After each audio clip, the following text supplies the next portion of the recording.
అసలు ఈ జ్యోతిష్యం అనేది ఎంతవరకు ఒక కీలక పాత్ర పోషిస్తుంది ప్రతి మనిషికి కూడా? జ్యోతిష్యం నమ్మాలా వద్దా అనేది పక్కన పెడితే సర్వం సంకనాగిపోయినా ఎవడు పట్టించుకోడు. కానీ వినాయక చవితి ముందు రోజు మాత్రం నిద్రలేస్తారు వీళ్ళందరూ. కొన్ని లక్షల మంది రోజు మందు తాగి సిగరెట్ తాగి సస్తుంటే ఎవరికే ఉండదు. కానీ ఖచ్చితంగా దీవాళి ముందు రోజు మనం కాల్చే క్రాకర్స్కి మాత్రమే వీళ్ళు విజృంభిస్తుంది. బ్యూటీ పార్లర్కి పోయినప్పుడు ఈ మంగళసూత్రాన్ని తీసి అట్లా పక్కకు పెడతారు. ఈ జ్యోతిష్యం గురించి విమర్శించే వాళ్ళ సంఖ్య ఎందుకు ఎక్కువైంది అంటే, అసలు హిందూ మతానికి థ్రెట్ ఎవరితోనుంది? హిందువులతోనే ఉంది. శుభమా అంటూ పెళ్లి చేసుకుంటే విడిపోమని చెప్తున్నాడు వేణుస్వామి అంటే దాన్ని శుభమా అని చెప్పరు నాయన. శాస్త్రాలు కానీ దైవత్వం కానీ తగ్గేదే లేదు, ముందుకెళ్తానే ఉంది. జాతకంలో ఈ దశలను బట్టే గానీ మనం తీసుకుంటున్న ఆహార అలవాట్లను బట్టి కాదంటారా?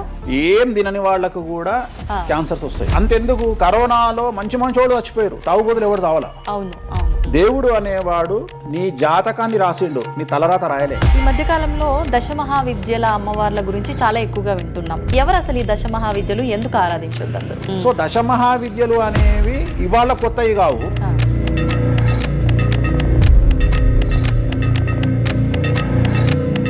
అరుణాచలం ఎవరికి తెలిసి పాలటి వరకు? ఎందుకు అరుణాచలానికి పొలవమంటే వెళ్ళిపోతున్నారు అంటే చాగంటి కోటేశ్వరరావు గారు చెప్పడం వల్ల నీకు అరుణాచలం తెలిసింది. మరి అరుణాచలం విషయంలో ఇదే డిస్కషన్ ఎందుకు వస్తలేదు?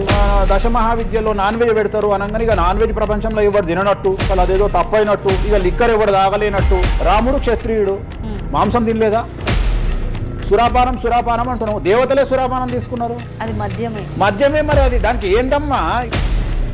అవన్నీ పుకార్లు అంటున్నారు. పుకార్లు అదే చెప్తున్నా నేను. సురాపానము నథింగ్ బట్ సారా, ఇప్పసారా. గూగుల్లో కానీ, చాట్ జీపీటీలో కానీ, జెమినీలో కానీ వామాచారం అంటే ఏందో ఓపెన్ చేయండి, దశమహావిద్యలు అంటే ఏందో ఓపెన్ చేయండి. మీకు మీరే తెలుసుకోండి.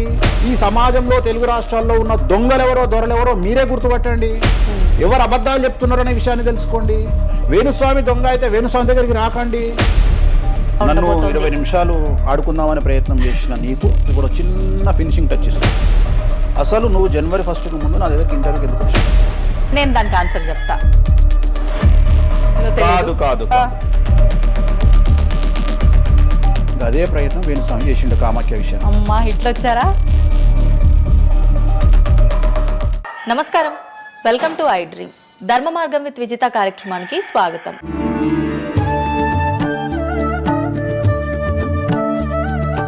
ప్రస్తుతం మనతో పాటు ఉన్నారు ప్రముఖ జ్యోతిష్యులు వేణుస్వామి గారు. ఇప్పుడు వారితో మాట్లాడి మరిన్ని విషయాలు తెలుసుకుందాం. ముఖ్యంగా మనకెన్నో సందేహాలు ఉంటూ ఉంటాయి, వాటి గురించి అడిగి తెలుసుకునే ప్రయత్నం చేద్దాం.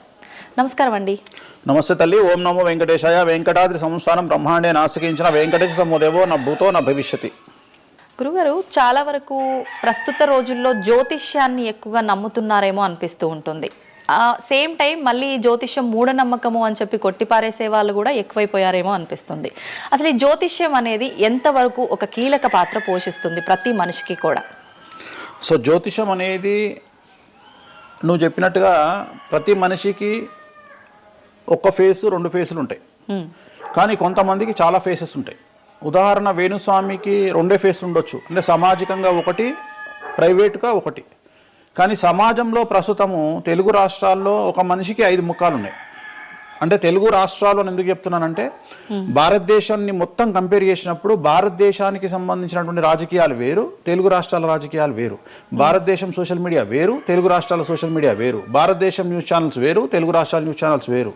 సో ప్రతిదీ తీసుకుంటే తెలుగు రాష్ట్రాలకు సంబంధించి చాలా ప్రత్యేకమైనటువంటి స్టైల్లో మనం ప్రజెంట్ వెళ్తా ఉన్నాము. ప్రత్యేకించి తెలుగు రాష్ట్రాలు ఇంతకుముందు ఒకటే రాష్ట్రానికి పరిమితం అయ్యి ఉండే, అది ఇప్పుడు హైదరాబాద్ కూడా అంటుకుంది. సో 2 రాష్ట్రాలు ఇంచుమించుగా సేమ్ స్టైల్లో వెళ్తున్నాయి. సో జ్యోతిష్యం నమ్మాలా వద్దా అనేది పక్కన పెడితే, ఎప్పుడే కానీ దేని గురించి ఎవరు మాట్లాడినా 2-3 విషయాల గురించి మాట్లాడతారు. ఒకటి ఐడెంటిటీ, ఒకటి బ్రాండు, ఒకటి ప్రత్యేకించి పిఆర్ స్ట్రాటజీ. ఇప్పుడు బ్రాండ్ అనేది వేణుస్వామి అంటే ఒక బ్రాండ్. వేణుస్వామి జ్యోతిషం గురించి మాట్లాడుతున్నాడు అంటే చాలామంది వెయిట్ చేస్తారు, జరిగిందా జరగలేదని విశ్లేషించుకుంటారు. అదొక పద్ధతి. వేణుస్వామిని విమర్శించే వాళ్ళు ఏం చేస్తారంటే వాళ్ళు ఐడెంటిటీ క్రైసిస్లో ఉంటారు. సో వాళ్ళు వేణుస్వామిని విమర్శించినా లేకపోతే ఒక పెద్ద వ్యక్తిని విమర్శించినా వాళ్లకు దానివల్ల ఐడెంటిటీ వస్తుంది. మామూలుగా వాళ్ళు విమర్శిస్తే ఎవడు పట్టించుకోడు, వేణుస్వామిని విమర్శిస్తే పట్టించుకుంటారు. అలా కాకుండా కొంతమంది ఇది ఏమంటారు హేతువాదులు అనొచ్చు, లేదంటే నాస్తికులు అనొచ్చు, ఇంకోటి అనొచ్చు. సో వీళ్ళందరూ ఏంటంటే ప్రత్యేకించి హిందూ మతానికి సంబంధించిన జ్యోతిష్యం గురించి మాట్లాడతారు, హిందూ మతానికి సంబంధించిన పండుగల వినాయకుని గురించి మాట్లాడతారు. మొత్తం ప్రపంచమంతా పొల్యూటెడ్ అయ్యి కలుషితమై సర్వం సంకనాగిపోయినా ఎవడు పట్టించుకోడు, కానీ వినాయక చవితి ముందు రోజు మాత్రం నిద్రలేస్తారు వీళ్ళందరూ. అట్లనే అసలు ఈ ప్లాస్టిక్ వల్ల అసలు నూనె ఎట్లా వస్తుంది, ఎందుకంటే 90 రూపాయలకు 1 కిలో నూనె ఎట్లా తింటున్నాం మనము అని ఆలోచించాడు ఎవరు లేడు. కొన్ని లక్షల మంది రోజు మందు తాగి సిగరెట్ తాగి వస్తుంటే ఎవరికే ఉండదు, కానీ ఖచ్చితంగా దీవాళి ముందు రోజు మనం కాల్చే క్రాకర్స్కి మాత్రమే వీళ్ళు విజృంభిస్తాడు. సో ఇవన్నీ కూడా ఐడెంటిటీ క్రైసిస్ అవ్వచ్చు, లేదా పని కట్టుకుని విమర్శించాలి అవ్వచ్చు. మనం ఏం నమ్ముతాము అంటే లెక్కలు నమ్ముతాం. 2002కు పూర్వము 2002 తర్వాత తీసుకుంటే జ్యోతిష్యాన్ని నమ్మేవారి సంఖ్య, హిందూ మతాన్ని నమ్మేవారి సంఖ్య 9% పెరిగింది. సో ఇది వేణుస్వామి సొంత కవిత్వం కాదు, గూగుల్ చేస్తే గూగుల్లో మీకు కనిపిస్తుంది పర్సెంటేజ్ ఎంత పెరిగింది అనేది. సో ఎప్పుడే కానీ గుర్తుంచుకోవాల్సింది ఏంటి అంటే మనము సైంటిఫిక్గా సైన్స్ పరంగా మనం ఎంత ముందుకెళ్తామో మన జెన్జీ జనరేషన్ ఆల్ఫా జనరేషన్లు ఎంత ఫాస్ట్గా వస్తాయో ఎట్ ది సేమ్ టైము దేవుళ్ళ మీద నమ్మకాలు కూడా అదే పరిస్థితులలో ఉంటాయి. కాకపోతే ఇక్కడ ఏంటి అంటే ఒకటి ఎక్స్ప్రెసివ్ అవ్వచ్చు, ఎక్స్ప్రెసివ్ కాకపోవచ్చు. ఎందుకు పెరిగాయి అంటారు ఈ పర్సంటేజ్ మీరు అన్నట్లుగా? అంటే ఖచ్చితంగా కష్టాల ప్రాబ్లం. అంటే ఇక్కడ కష్టాల కంటే కూడా కాంపిటీషన్ అని చెప్తాను నేను. సో ఇప్పుడు ఏమైపోయింది అంటే విపరీతమైనటువంటి కాంపిటీషన్లోకి నెట్టబడ్డాం మనం అందరము కూడా. అంటే ఏమైపోయింది అంటే ఒక 1990కి పూర్వము మనం సంపాదించుకునే సొమ్మంతా కూడా దాచిపెట్టుకొని ఆ డబ్బును దాచుకొని మన కుటుంబాలు తింటాయి, మన పిల్లలు తింటాయి అనే ఆలోచన ఉండేది. 2000 సంవత్సరం తర్వాత ఏమైపోయింది అంటే మనం సంపాదించుకున్నది మనమే ఎంజాయ్ చేయాలి, ఒక కారు కొనుక్కోవాలి, సో లగ్జరీ లైఫ్ లీడ్ చేయాలి, 10 మందికి చూపించుకోవాలి. అంటే స్వతహాగా అనుభవించడం కంటే కూడా 10 మందికి చూపించుకోవాలి అనేటువంటి ఒక పనికిమాలిన భావన జనాల్లో చాలా వచ్చింది. ఇది ఎంతవరకు కరెక్ట్ అంటే తప్పు చెప్తున్నా. ఇప్పుడు ఉదాహరణ ఇన్ఫ్లుయెన్సర్స్ చూస్తుంటే అసలు యాక్చువల్గా వినాయక చవితి అనేది చవితి రోజు చేసుకోవాలి, కానీ వీళ్ళు ఏం చేస్తున్నారు వినాయక చవితికి 2 రోజుల ముందరనే వినాయక చవితి చేసుకొని దాన్ని మొత్తం ఎడిట్ చేసి అంతా చేసి వినాయక చవితి నాడు పోస్ట్ చేస్తారు. సో దీనివల్ల వాళ్ళ ఖచ్చితంగా ఎఫెక్ట్ అవుతుంది. ఎందుకు ఎఫెక్ట్ అవుతుంది అంటే ఇప్పుడు మాంగళ్యం ఉంది, ఉదాహరణ మెడలో మంగళసూత్రం అనేది ధరిస్తారు అమ్మాయిలు. వీళ్ళు ఏం చేస్తున్నారు ఈ మధ్యన అంటే కొంతమంది అమ్మాయిలు వెస్ట్రన్ కల్చర్కు బానిసలైన అమ్మాయిలు ఏం చేస్తారంటే దాన్ని ఏమంటారు బ్యూటీ పార్లర్కి పోయినప్పుడు ఈ మంగళసూత్రాన్ని తీసి అట్లా పక్కకు పెడతారు. సో మళ్ళీ ఎప్పుడైతే నువ్వు ఆ మంగళసూత్రాన్ని వేసుకుంటున్నావో ఆ సమయం కనుక మంచిది కాకపోతే ఎఫెక్ట్ అవుతుంది ఫ్యామిలీ. సో అందుకని నువ్వు చేసేటువంటి వినాయక చవితి పూజ కరెక్ట్ సమయంలో చేయకపోతే అది నెగిటివ్ అయ్యేటువంటి అవకాశం ఉంది. సో ఇట్లా ఇన్ఫ్లుయెన్సర్స్ ఉదాహరణ ఇప్పుడు జనరల్గా బేసిక్గా మనము ఒక యూరోప్ కంట్రీకి పోతున్నాము, ఒక దుబాయ్కి పోతున్నాము అంటే మనం అక్కడికి పోయినాక షాపింగ్ చేస్తాం. కానీ ఇప్పుడు ఉన్నటువంటి జనరేషన్లో వీళ్ళందరూ ఏంది ఇక్కడ షాపింగ్ చేసి మళ్ళీ అక్కడ షాపింగ్ చేస్తారు. అంటే చాలా విచిత్రం అయిపోయింది. అంటే ఖచ్చితంగా సంవత్సరానికి ఒక 10 డొమెస్టిక్ టూర్లు, ఖచ్చితంగా సంవత్సరానికి ఒక 5 ఇంటర్నేషనల్ టూర్స్. ఇవన్నీ దేనికోసము అంటే సమాజానికి మా దగ్గర డబ్బులు ఉన్నాయి అని చూపించుకోవడం కోసము, సో ఆర్భాటాల కోసము. సో నేను జనరల్గా ఏం చెప్తా అంటే first build your own brand. First brand build చేసుకున్నాక తర్వాత నువ్వు బ్రాండ్కి అలవాటుగా. ఇప్పుడు ఒక అనామకుడు ఒక మామూలు మనిషి రేంజ్ రోవర్ కార్ వేసుకొని వస్తే జనాలందరూ రేంజ్ రోవర్ కార్ను చూస్తారు. అదే ఒక సూపర్ స్టార్ ఒక ప్రభాస్ ఒక మహేష్ బాబు వస్తే మహేష్ బాబుని చూస్తారు, ప్రభాస్ని చూస్తారు, కానీ కార్ను చూడరు. సో నేనేమంటే ఫస్ట్ నువ్వు దాన్ని తయారు చేసుకో. ఇప్పుడు ఉదాహరణ ఒక బాలీవుడ్ హీరోయిన్ ఉంది, ఆ బాలీవుడ్ హీరోయిన్ ఒక ఎల్వి హ్యాండ్ బ్యాగ్ వేసుకుంది, సపోజ్ అది ఫేకే అనుకుందాం, బట్ జనాలు అందరూ అది ఒరిజినల్ అనుకుంటారు. అదే ఒక మామూలు అమ్మాయి నిజంగానే ఎల్వి బ్రాండ్ వేసుకుంది, కానీ అది ఫేక్ అనుకుంటారు. సో అందుకని ఫస్ట్ నీ బ్రాండ్ నువ్వు నిలబెట్టుకున్న తర్వాత అప్పుడు నువ్వు బ్రాండ్స్ జోలికి వెళ్ళు. ఇప్పుడు సో ప్రస్తుతం సమాజంలో ఈ జ్యోతిష్యం గురించి విమర్శించే వాళ్ళ సంఖ్య ఎందుకు ఎక్కువైంది అంటే వాళ్ళకు వ్యక్తిగతమైన అంశాలు చాలా ఉంటాయి. They want subject. అంటే ఏమైపోయింది ఇప్పుడు ఎగ్జాంపుల్ ఇప్పుడు నేనే ఒక యూట్యూబ్ ఛానల్ పెట్టుకున్నా, నన్ను నేను ఓన్గా జర్నలిస్ట్గా నన్ను నేను గుర్తించుకున్నా, నాకు సబ్జెక్ట్ కావాలి అంటే అట్లీస్ట్ నేను ప్రతిరోజు కనీసం ఒక 10 నుండి 15 వీడియోలు చేయాలి అంటే నాకు ఆ మనిషితో పని లేదు, ఆ వ్యవస్థతో పని లేదు, ఆ సబ్జెక్టుతో పని లేదు. నేను రాకెట్ గురించి నేనే మాట్లాడతా, జ్యోతిష్యం గురించి నేనే మాట్లాడతా, రైతు గురించి నేనే మాట్లాడతా, పిడకల గురించి నేనే మాట్లాడతా. అంటే లాస్ట్కు నాకు కావాల్సింది ఏంది అంటే నాకు వ్యూవర్స్ కావాలి. అట్లీస్ట్ నాకు నేను పెట్టే సబ్జెక్టుకు నాకు తెలియకున్నా సరే దాని గురించి కంటి చూపు గురించి నేనే మాట్లాడతా, క్యాన్సర్ గురించి నేనే మాట్లాడతా, ఎయిడ్స్ గురించి నేనే మాట్లాడతా. అంటే కాదేది విమర్శకు అనర్హం. అంటే నీకు సబ్జెక్టు తెలుసా తెలియదా అంటే ఇంగితం ఉండేవాడు కంట్రోల్ చేసుకో. ఇప్పుడు నాకు సిగ్గు శరము ఇంగితం ఉంది. నేను ఇప్పుడు ఆ కెమెరామెన్ తీసేటువంటి కెమెరాకు సంబంధించి ఆయన ఎట్లా పెట్టాలి ఫోకస్, ఆయన లెన్స్ ఎంత అడ్జస్ట్ చేసుకుంటాడు ఏంది అనేది నాకు సంబంధం లేని వ్యవహారం. కానీ నేను అసలు దానిలోకి వెళ్ళను.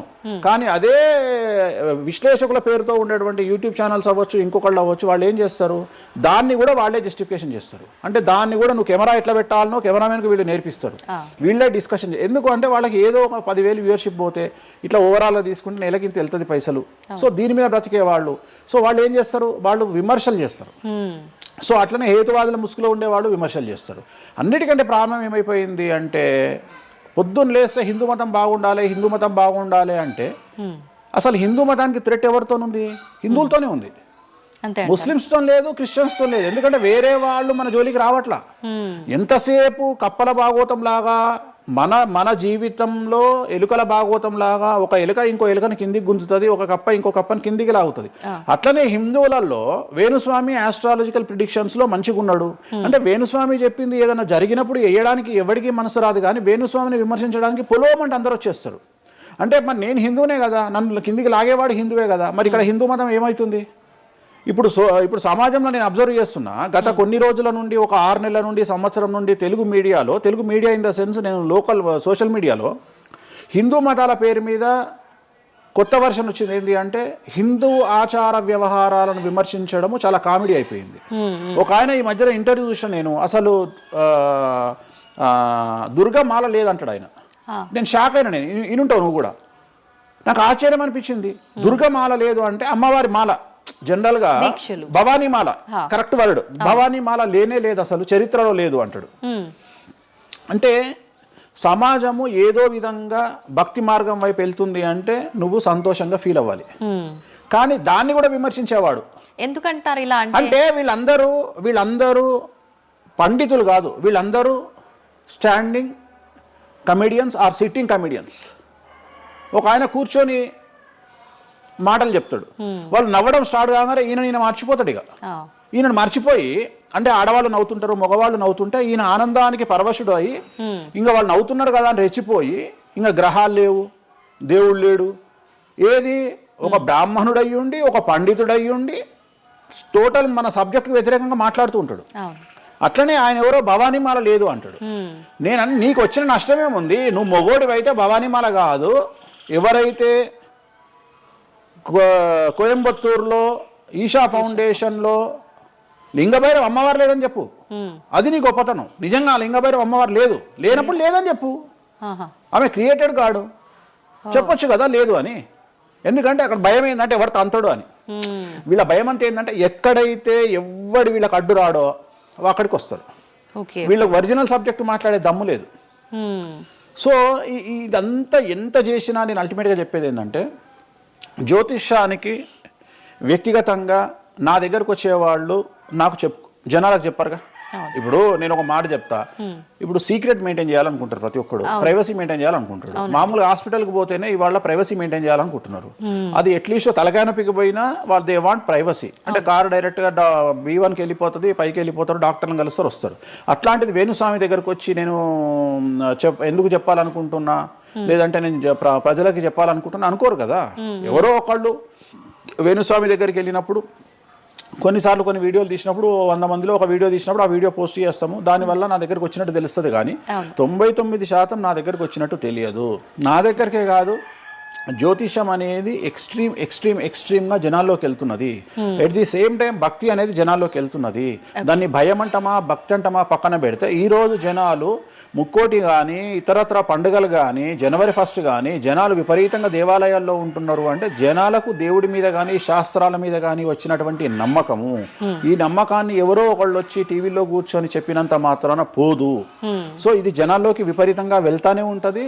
జనాలు ఎప్పుడే కానీ ఎంత వెస్టర్న్ కల్చర్కి వెళ్ళినా నమ్మకము అనేది ఒకటి ఉంటుంది. మనల్ని నమ్మించేది, మనల్ని బ్రతికించేది నమ్మకము. ఈ నమ్మకం లేకపోతే మనకు జీవితం లేదు. సో ఈ జ్యోతిష్యము అనేది అంధకార బంధురంలో ఉండేటువంటి ఒక వ్యక్తిని బయటకు తీసుకురావడానికి, జరగబోయేటువంటి నష్టాన్ని చెప్పడానికి మాత్రమే పనికి వచ్చేటువంటి శాస్త్రము.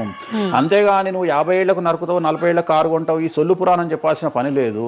జరగబోయేటువంటి నష్టాన్ని గనక చెప్పగలిగితే జ్యోతిష్యము దాన్ని సరి చేసుకోవడంతో పాటు మానసికంగా స్ట్రాంగ్ అవ్వడానికి ఆ వ్యక్తికి చాలా చాలా చాలా ఉపయోగపడుతుంది.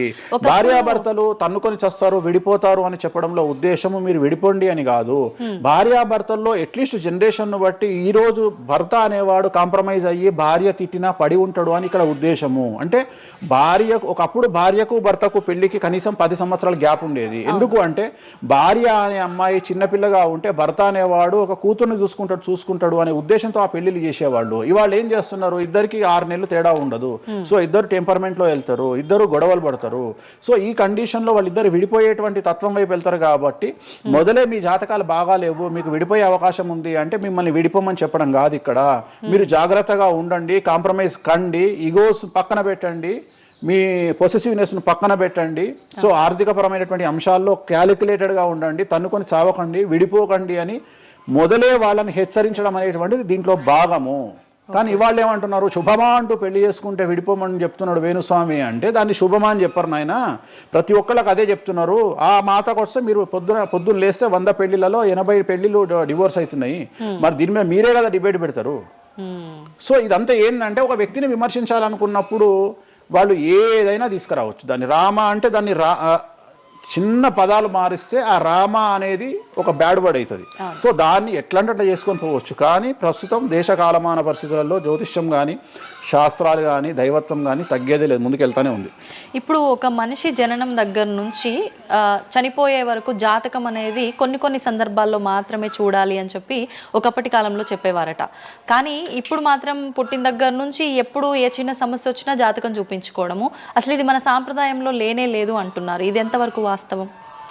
నేను లాస్ట్ ఇయర్ ఒక హీరోకు ఒక బిడ్డ పుడితే నేను చెప్పినప్పుడు చాలా మంది మేధావులు వచ్చి నన్ను విమర్శించారు.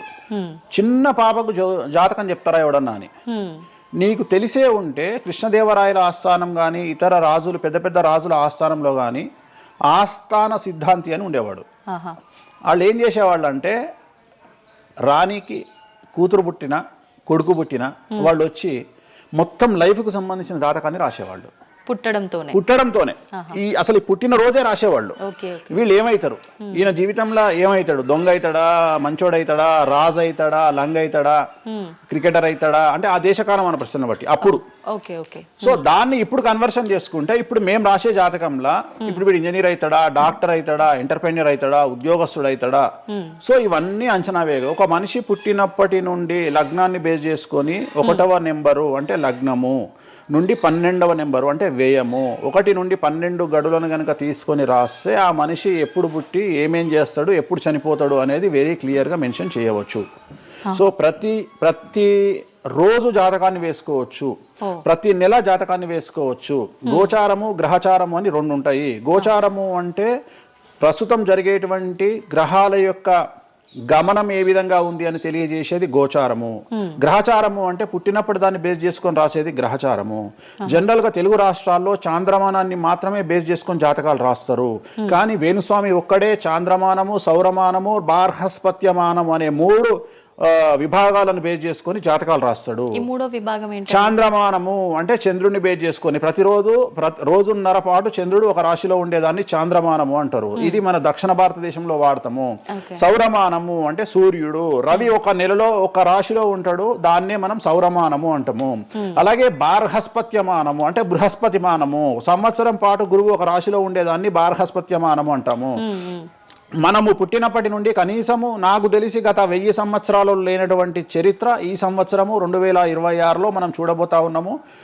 గురువు ఒకే సమయములో 6 నెలల్లో 3 రాశుల్లోకి ప్రవేశిస్తా ఉన్నాడు. అంటే జనరల్ అర్థం కాదు, అసలు మనం ఎప్పుడు చూడలే. అందుకనే ఈ సంవత్సరం చాలా పెను సంచలనాలు ఉంటాయి. 2026లో గురువు మిథునం, కర్కాటకం, సింహం 3 రాశుల్లోకి వచ్చి మళ్ళీ రివర్స్ వస్తున్నాడు కర్కాటకానికి. సో చాలా విచిత్రమైనటువంటి ఒక గమనాన్నిగా మనం చూడాల్సి వస్తుంది. ఇది చాలా పెను సంచలనము. పెను సంచలనాలకు అంటే సృష్టిలోనే ఒక విచిత్రమైనటువంటి అనుభూతిని మనం పొందబోతా ఉన్నాము, మంచి చెడులు పక్కన పెడితే. సో ఇలాంటి పరిస్థితి నుండి జాతకాలను విశ్లేషించడము ఇవన్నీ కూడా నడుస్తాయి. ఇప్పుడు కొన్నిసార్లు మనిషి కొన్ని సందర్భాల్లో ఇబ్బంది వచ్చినప్పుడు నా తలరా తింటే భగవంతుడు ఇంకా రాసేశాడు, నేనేం మార్చలేను అంటుంటారు. కొన్నిసార్లు భగవంతుడిని పక్కన పెట్టి, తలరాతను పక్కన పెట్టి మనం గట్టిగా ఒకటి అనుకుంటే అయిపోతుంది అని అంటూ ఉంటారు. మీరు ముందుగానే ఒక శిశువు జననం అయినప్పుడే వాళ్ళ మొత్తం లైఫ్కి సంబంధించిన జాతకం ఇవ్వగలుగుతాము అన్నారు. మరి ఇప్పుడు మధ్యలో ఇప్పుడు చెప్తున్న వాళ్ళ విధానాలను బట్టి మనం అనుకుంటే అయిపోతుంది, ఏదైనా మనం ప్రయత్నం చేస్తే మారుతుంది, భగవంతుడు దాన్ని మార్చేస్తాడు కొన్ని ప్రయత్నాల వల్ల అంటారు. ఈ రెండిట్లో అసలు దేన్ని నమ్మాలంటారు? ఇప్పుడు భగవంతుడు రాసినాడు, మన జాతకము మారదు, మన తలరాత మారదు అని అనుకుంటే అలాంటి వాళ్ళందరినీ మనం చేయాల్సింది ఏంటంటే, వాళ్ళకి ఎవరికైనా హార్ట్ అటాక్ రాగానే వాళ్ళని అట్లనే బెడ్ మీద కూర్చోబెట్టి ఎదురుగా ఫోటో పెట్టి దేవుని మొక్కమని చెప్పాలి. హాస్పిటల్కి ఎవరిని పంపించొద్దు. ఎందుకంటే తలరాత కదా, భగవంతుడు రాసేసిండు కదా. మరి ఎందుకు మరి అనవసరంగా అంబులెన్స్కి ఫోన్ చేయడము, హాస్పిటల్కి వెళ్ళడం ఎందుకు? పనిలేని పని కదా. అంటే నీ ప్రయత్నము, హార్ట్ అటాక్ వచ్చినా కానీ నిన్ను తీసుకుపోయి హాస్పిటల్లో అడ్మిట్ చేస్తున్నారు. సో హాస్పిటల్లో నిన్ను టైంకు తీసుకుపోవాలా వద్దా అని డిసైడ్ చేసేది జాతకం. నువ్వు బతుకుతావా బ్రతకవా అని డిసైడ్ చేసేది జాతకం. ఇక్కడ నేను తోపు నేను తురుము అని అనుకుంటే నడవదు. నేను తోపు నేను తురుము అనుకోవద్దు. చాలామంది చాలా రకాలుగా కష్టపడతారు. కష్టపడితేనే సుఖపడతాము, కష్టపడితేనే జీవితం అభివృద్ధిలోకి వస్తుంది అనుకుంటే అతి కష్టం పడేది గాడిద. సో అతి కష్టం పడేది డ్రైనేజీలో పనిచేసేటువంటి మున్సిపల్ వర్కర్స్. సో వాళ్లకు ₹1,00,000 రోజుకు జీతం ఇచ్చినా తక్కువ లేదు. అంటే వాళ్ళు ఊడ్చే చెత్త, వాళ్ళు తీసే చెత్త ఈ ప్రపంచంలో ఎవరూ భరించలేరు.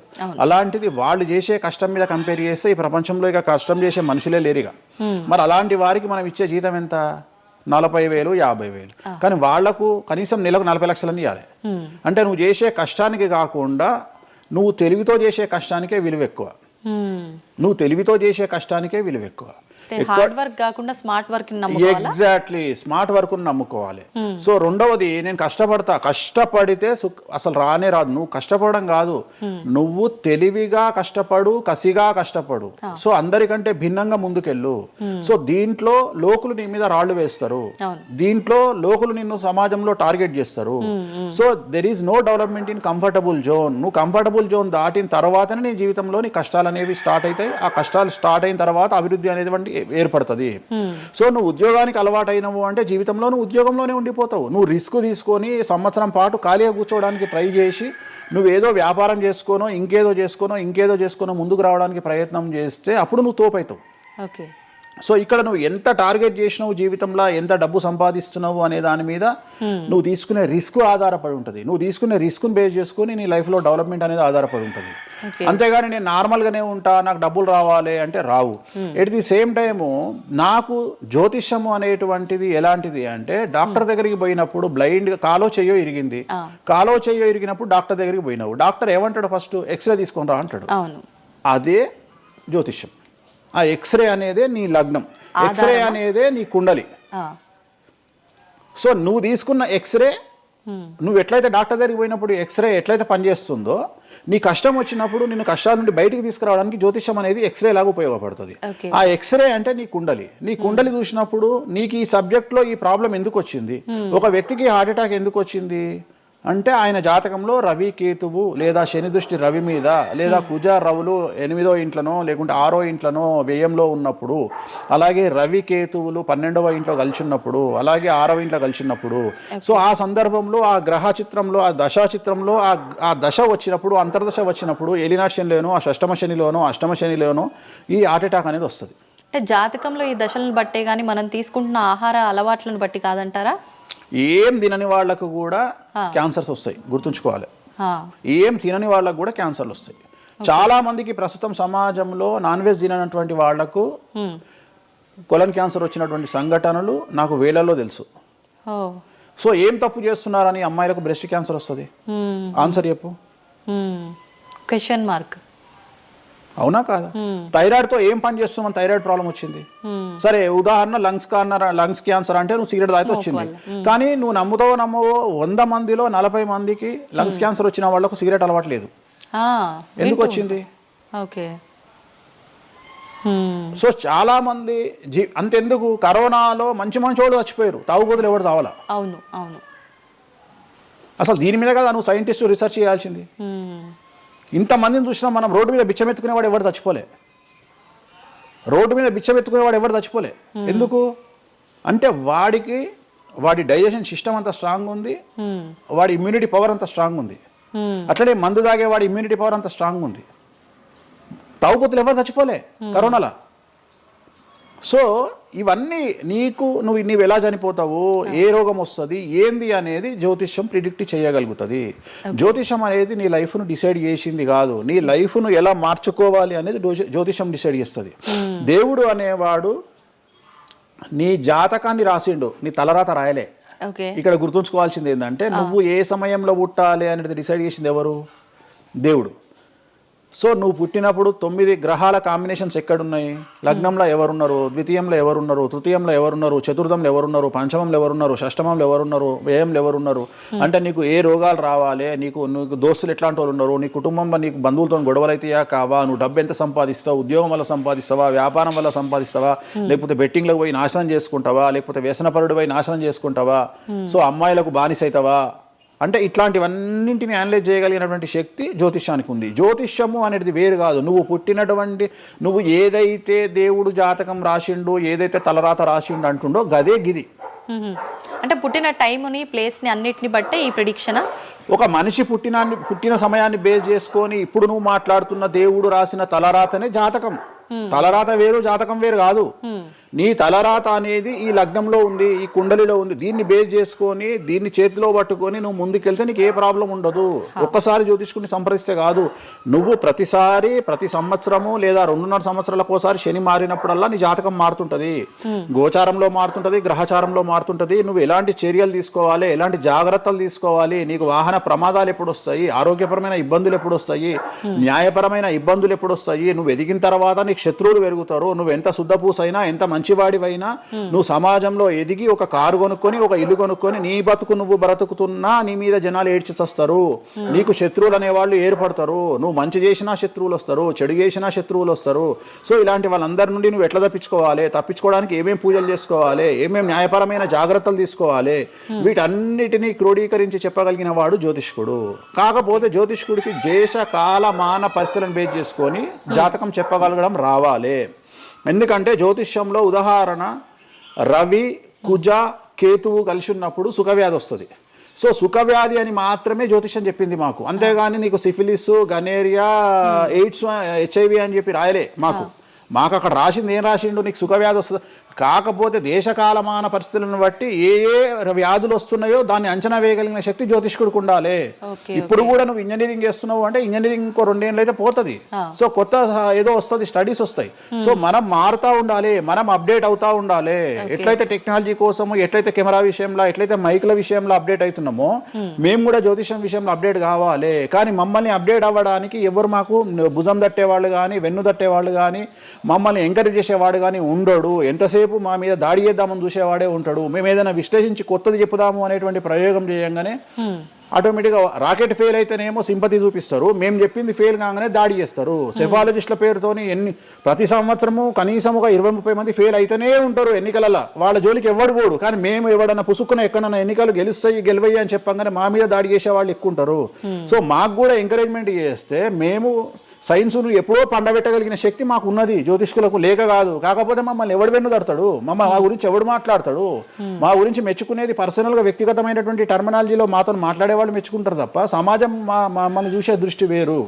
ఎంతసేపు మా దాంట్లోనే మాకుండదు.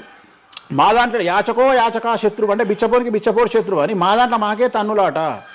కామాఖ్యకు పోయి బలుడిచ్చి పూజలు చేసుకునేటువంటి జ్యోతిష్కుడు హైదరాబాద్కు వచ్చి అక్కడ బలులే లేవని చెప్తాడు ఒక జ్యోతిష్కుడు.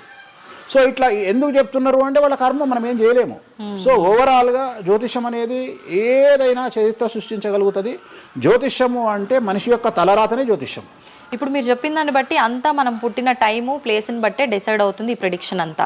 అంటే న్యాచురల్గా బర్త్ జరిగితే ఓకే, కానీ ఇప్పుడు అన్ని ముహూర్తాలు పెట్టుకొని టైము అన్ని చూసి చేస్తున్నారు కదా, మరి ఇటువంటి వారికి జాతకం ప్రెడిక్షన్ కరెక్ట్ ఉంటుందా? ఆ ముహూర్తం పెట్టాలి అనేటువంటి టైమింగ్ కూడా ఆయన డిసైడ్ చేస్తాడు, దేవుడే.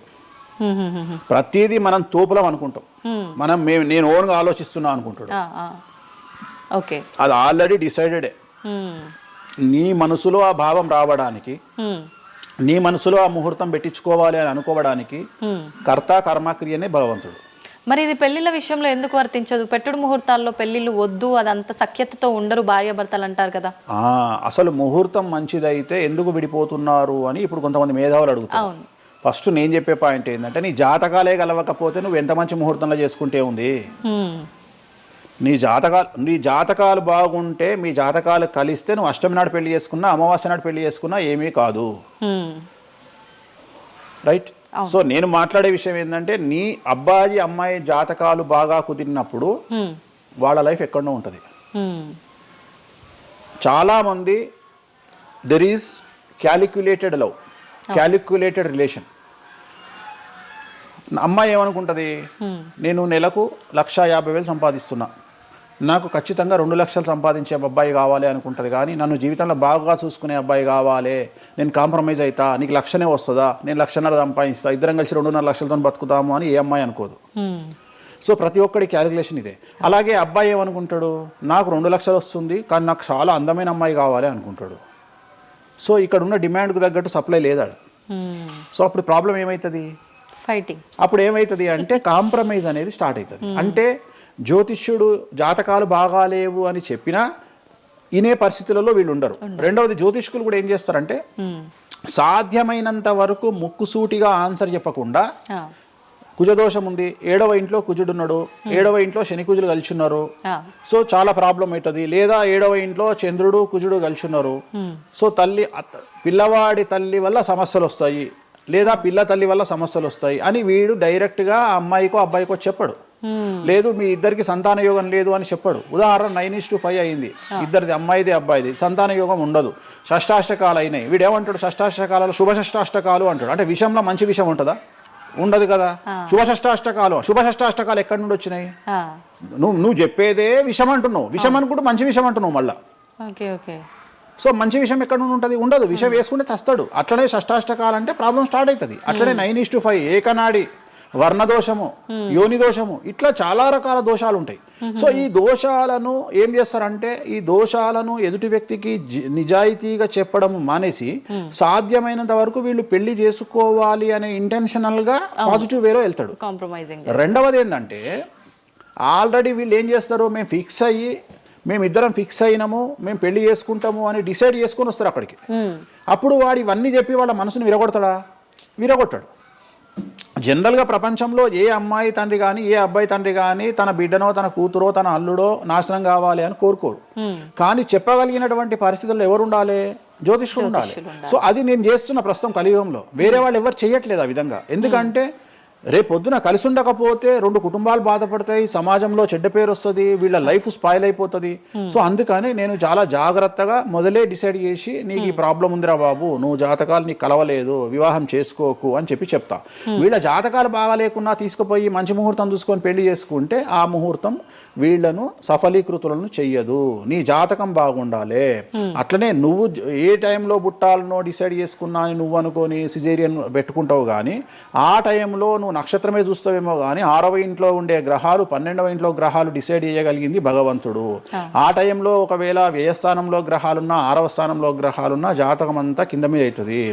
ఒకవేళ కుజుడు ఉండే స్థానాన్ని బట్టి, చంద్రుడు బుధుడు ఉండే స్థానాన్ని బట్టి జాతకాలు కరెక్ట్గా డిసైడ్ చేయకపోతే ఆటిజంతో మగపిల్లలు పుడతారు. సో ఇన్ని సమస్యలు ఉంటాయి. సో చాలా ఈజీగా సిజేరియన్ ఆపరేషన్ చేసుకోగానే పిల్లలు మంచిగా పుడతారు అని కాదు అక్కడ. ఎందుకంటే నువ్వు పిల్లలు మంచిగా పుట్టాలి లేదు అనేది డిసైడ్ చేయడానికి it will take 3 to 4 hours. కానీ 3 to 4 minutes లో జ్యోతిష్కుడు డిసైడ్ చేస్తుంది. అది తప్పు. ఈ మధ్యకాలంలో దశమహావిద్యల అమ్మవార్ల గురించి చాలా ఎక్కువగా వింటున్నాం. రాబోతున్న సినిమాలు, ఆల్రెడీ వచ్చిన సినిమాలు కూడా వారికి సంబంధించిన సినిమాలు ఎక్కువగా రావడం జరుగుతోంది. అంటే కొత్తగా, అంటే ఎవరైనా మనిషి కొత్తగా వస్తే మాట్లాడుకోవడం వరకు ఓకే, కానీ భగవంతుల గురించి కొత్తగా మన అందరిలోకి రావటము, వాళ్ళ గురించి మాట్లాడుకోవటము, మళ్ళీ అంటే భగవంతుడు అంటేనే అందరికీ అందుబాటులో ఉండి వాళ్ళకున్న కష్టాల నుంచి గట్టెక్కించడానికి ఆరాధించే వాళ్ళుగా మనం భావిస్తాము. మరి వాళ్ళని అందరూ ఆరాధించొద్దని రకరకాల విధానాలన్నీ చెప్తూ ఉన్నారు. ఎవరు అసలు ఈ దశమహావిద్యలు, ఎందుకు ఆరాధించొద్దు అందరూ? నేను 1991 ఐ థింక్ ఘరానా మొగుడు అనే సినిమా ఓపెనింగ్ చేయడానికి విశాఖపట్నం వెళ్ళాను నేను. ఆ సినిమా ముహూర్తం నేనే పెట్టిన. ఇక్కడ చిరంజీవి గారి సినిమా, రాఘవేంద్రరావు గారిది విశాఖపట్నంలో అయ్యింది. బంగారు కోడిపెట్ట అనే సాంగ్ తోని ఆ సినిమా స్టార్ట్ అయింది. అది ముహూర్తం చేసిన నేను విశాఖపట్నంలో. అప్పుడు నేను అక్కడనే పక్కనే ఉన్నటువంటి శ్రీకాకుళం అనేటువంటి ఒక ప్రాంతానికి వెళ్ళిన. నేను మాట్లాడేది 1991. అప్పుడు వాళ్ళకి ఎన్టీ రామారావు అంటే ఎవరో తెలియదు. హైదరాబాద్లో ఎన్టీ రామారావు ఉంటాడు అంటే వాళ్ళ ఆశ్చర్యానికి అంతులు లేవు. అంటే ఎన్టీ రామారావు అనే వ్యక్తిని మీరు చూసిరా, మీకు తెలుసా అంటే వాళ్ళంతా, అంటే ఆ రోజు ఉన్నటువంటి డెవలప్మెంట్, ఆ రోజున్న ఫ్లైట్లు, ఆ రోజున్న వ్యవస్థను బట్టి వాళ్ళు ఎక్కడనో కుగ్రామంలో ఉండేటువంటి మనుషులు. సో వాళ్లకు ఎన్టీఆర్ అంటే హైదరాబాద్ అంటే తెలియదు. మీరు ఇప్పటికీ కూడా శ్రీకాకుళం ఆ ఏరియాకి వెళ్ళి హైదరాబాద్ మీరు జీవితంలో వచ్చిరని అడగండి, 190 మందికి హైదరాబాద్ అంటే ఏందో తెలియదు. ఓకే, సో అట్లనే భారతదేశంలో మనది ఇప్పుడు మన తెలుగు రాష్ట్రాల్లో పుట్టిన చాలా మంది దగ్గరికి వెళ్ళి ఢిల్లీ ఎలా ఉంటుంది అని అడిగితే మీకు తెలియదు, ముంబై ఎలా ఉంటుంది అని అడిగితే మీకు తెలియదు. మాకు తెలియదు కాబట్టి ప్రపంచం గింతే బాయిలకప్ప అనుకోవద్దు. సో దశమహావిద్యలు అనేవి ఇవాళ కొత్తవి కావు. ఎలాగైతే లింగాకారంలో శివుణ్ణి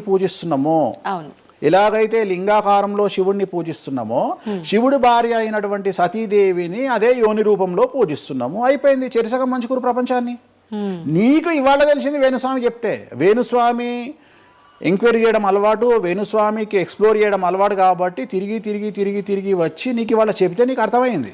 నువ్వు అంత మాట మాట్లాడుతున్నావు. అరుణాచలం ఎవరికి తెలిసి బాలటి వరకు? ఎందుకు అరుణాచలానికి పొలోమంటే వెళ్ళిపోతున్నారు అంటే చాగంటి కోటేశ్వరరావు గారు చెప్పడం వల్ల నీకు అరుణాచలం తెలిసింది. మరి అరుణాచలం విషయంలో ఇదే డిస్కషన్ ఎందుకు వస్తలేదు? అరుణాచలం అనేది నిన్న మొన్నటి దానికి తెలియదు కదా జనాలకు. ఇవాళ గిరి ప్రదక్షిణలు చేస్తూనే ఉన్నారు కదా మీరు అందరు పోయి. అంటే ఎవరో ఒకళ్ళు ఒక సబ్జెక్టు గురించి మాట్లాడేటువంటి పరిస్థితుల్లోకి రావాలి. ఆ ఫ్రీడమ్ మనం ఇవ్వాలి. సో అరుణాచలం గురించి చాగంటి గారు ఎలా మాట్లాడినారో దశమహావిద్యల గురించి వేణుస్వామి గత 5 సంవత్సరాల నుండి ఫైటింగ్ చేస్తూ ఈ స్టేజ్కి తీసుకొచ్చిండు. దశమహావిద్యల గురించి మాట్లాడడంలో చాలా ఇబ్బందులు ఉంటాయి. ఎందుకంటే చాలా మంది దొంగ పనులు చాటుకు చేయాలనుకుంటారు కానీ పబ్లిక్ లో చేయాలనుకోరు. సో అలాంటి దాన్ని సైలెన్స్ బ్రేక్ చేసినటువంటి వ్యక్తి వేణుస్వామి. దానివల్ల వేణుస్వామి చాలా సఫర్ అయ్యిండు, సామాజికంగా సఫర్ అయ్యిండు, పండితులతో సఫర్ అయ్యిండు, మీడియా వల్ల సఫర్ అయ్యిండు, చాలా మందితో సఫర్ అయ్యిండు దశమహావిద్యల గురించి మాట్లాడడం వల్ల. అంటే ఎందుకు మరి మీరు ఇంత సఫర్ అవుతున్నప్పుడు ఎందుకు? నా ఇష్టం అది. అంటే సమాజంలో ఉన్నప్పుడు ఇష్టం, మన ఇష్టం. నేనేం తప్పు మాట్లాడతలేను కదా. ఇప్పుడు నేననే పాయింట్ ఏంటంటే అల్ట్రాసెట్ అని ఒక టాబ్లెట్ ఉంటుంది. ఆ టాబ్లెట్ లో గంజాయి ఉంటుంది. సో మనం వాడే చాలా టాబ్లెట్లలో గంజాయి ఉంటుంది. మనం వాడే చాలా టాబ్లెట్లలో కొన్ని క్యాన్సర్ ఔషధాలలో పాము విషం ఉంటుంది. దాని గురించి మనం మాట్లాడుకోం. సో మనం దేని గురించి మాట్లాడుకుంటాము అంటే ఏదైనా కొత్తది వచ్చినప్పుడు, వేణుస్వామి లాంటి వాడు వచ్చినప్పుడు మాట్లాడుకుంటాడు. ఇప్పుడు చాలా మంది, కొంతమంది నాకు తెలిసిన వాళ్ళు షుగర్ అంటే ఇప్పటికి కూడా చెప్పుకోరు. భారతదేశంలో షుగర్ వస్తే చెప్పుకోరు షుగర్ వచ్చిందని. అంతెందుకు ఇవాళ గురించి సరోగసి గురించి ఇప్పటికీ మన దేశంలో మాట్లాడుకోరు. ఇప్పటికి కూడా చాలా మంది సెలబ్రిటీలు సరోగసితోని పిల్లల్ని గంటూ అబద్ధాలు చెప్పుకుంటారు, మేము కడుపుతోనున్నామని. అట్లనే అబద్ధాలు చెప్పుకుంటారు, అట్లనే శ్రీమంతాలు చేసుకుంటారు. కానీ వాళ్ళంతా సరోగేట్ మదర్సు. కానీ వాళ్ళు జనాలకు తెలియదు. ఎందుకంటే పొద్దున్న లేచి డోర్ కొట్టి నువ్వు కడుపుతో ఉన్నావా లేదా అని బెదిరిస్తాడు. ఎవడన్నా బెదిరించాడు కదా.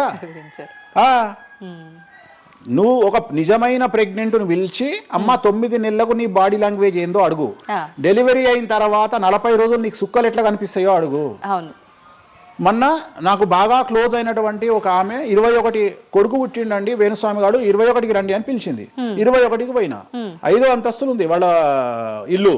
కిందికి నేను వచ్చిన పార్కింగ్ దిగంగానే వేణుస్వామి గారు మీరు లిఫ్ట్ లో రండి అని మెట్లెక్కుంటూ పోతుంది. 22వ రోజు. నాకు అనుమానం రాదా? వస్తుంది. నేను కూడా ఒక ఆడదానికి పుట్టిన కదా, నేను కూడా ఒక అమ్మ కొడుకునే కదా. నాకు తెలుసు మదర్ కి ఇబ్బందులన్నీ అసలు ఉండవు. సరో ఈమె కనదు కదమ్మా. ఇప్పుడు ఎవరో అంటారు, మీరు అది గెస్ చేశారు. గెస్ చేయడం ఏంది, 2 మెట్లు ఎక్కాలంటేనే బాడీ లాంగ్వేజ్ తెలిసిపోతుంది కదా. అవును. ఈమె స్వామి గారు మీరు లిఫ్ట్లో రండి అని టకటక మెట్లు ఎక్కుంటూ ఉరుకుతుంది. అంటే అంతకుముందు ఒక ఎట్లా ఉరికిందో డెలివరీ అయినాక కూడా అట్లే ఉరుకుతుంటే నాకు అనుమానం, ఏమేమి ఇట్లా ఉరుకుతుంది అంటే okay surrogate okay okay okay అంటే వాళ్ళు చెప్పుకోవడానికి భయపడుతుంది. అందరు నయనతారలు లక్ష్మీ మనుషులు కాదు కదా. అప్పటికైనా మీకు చెప్పారా వాళ్ళు ఓపెన్ గా? చెప్పలేదు, ఇప్పటికీ చెప్పలేదు. ఇప్పటికీ చెప్పలేదు. ఆల్రెడీ అట్లనే సెలబ్రిటీలు చాలా మంది ఇదే పని చేస్తారు. సో ఇలాంటివి మాట్లాడుకోవాలి అంటే సమాజం యాక్సెప్ట్ చేయదు. కానీ వేణుస్వామి వచ్చి దశమహావిద్యలో నాన్ వెజ్ పెడతారు అనగానే ఇక నాన్ వెజ్ ప్రపంచంలో ఎవరు తిననట్టు, ఇక నాన్ వెజ్ అసలు నాన్ వెజ్ ఇక అసలు అదేదో తప్పైనట్టు, ఇక లిక్కర్ ఎవరు తాగలేనట్టు. మళ్ళా చూస్తే తెలంగాణలో హైయెస్ట్ లిక్కర్ సేల్స్ భారతదేశం మొత్తంలో తెలంగాణదే ఉంటుంది, ఆంధ్రప్రదేశ్ ఉంటుంది. మనం బతికేది 2 రాష్ట్రాలు బతికేదే లిక్కర్ మీద బతుకుతాయి. కానీ మళ్ళీ మనకు ఎక్కడ లేని బాధ, వేణుస్వామి మాట్లాడితే నిజాయితీగా మాట్లాడిండు కాబట్టి వేణుస్వామి తప్పు చేస్తుండు, వేణుస్వామి ఆడ మందావుతుండడా.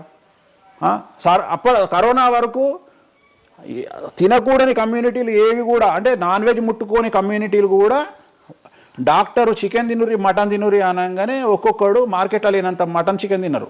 కమ్యూనిటీల గురించి నేను మాట్లాడా. అప్పటిదాకా మేము తినము అన్నోడు కూడా తినడం స్టార్ట్ చేసారు. అంటే నువ్వు డాక్టర్ చెప్తే మళ్ళీ డాక్టర్ చెప్పాడు కాబట్టి తింటున్నామండి, లేకుంటే తినేవాళ్ళం కాదు. తిన్నవా లేదా?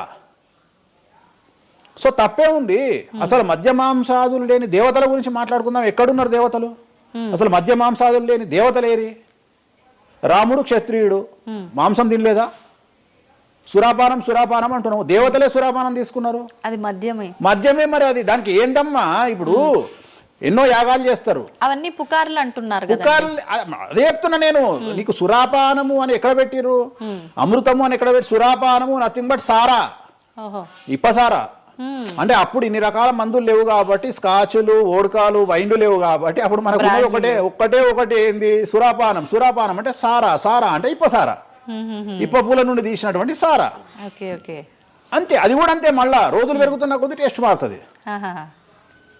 సో ఇవాళ వేణుస్వామి వచ్చి మాట్లాడంగానే ఇక ఎక్కడ లేనటువంటి, అంటే ఏం లేదు. నేను అనేది ఏంటంటే టార్గెట్ చేయడానికి ఏదో ఒకటి కావాలి. ఇప్పుడు నువ్వు దశమహావిద్యల గురించి తెలుసుకోవాలి అంటే నువ్వు కామాఖ్య పోవాలి అంటే అప్ అండ్ డౌన్ 30,000 అవుతుంది ఫ్లైట్ టికెట్, ట్రైన్లో పోలేవు. ఈ 30,000 రూపాయలు ఖర్చు పెట్టి నువ్వు అక్కడికి పోయి అక్కడ ఏం జరుగుతుంది అని తెలుసుకుని వచ్చిన తర్వాత వేణుస్వామి మీద నీకు క్లారిటీ వస్తుంది. సో ఒకవేళ నమ్మినోడు నమ్ముతాడు, నమ్మనోడు నమ్మడు. I don't care. నేనేంటంటే నేను తీసుకున్నటువంటి టార్గెట్ ప్రకారం వెళ్తున్నా, నేను చెప్పాలనుకున్నా.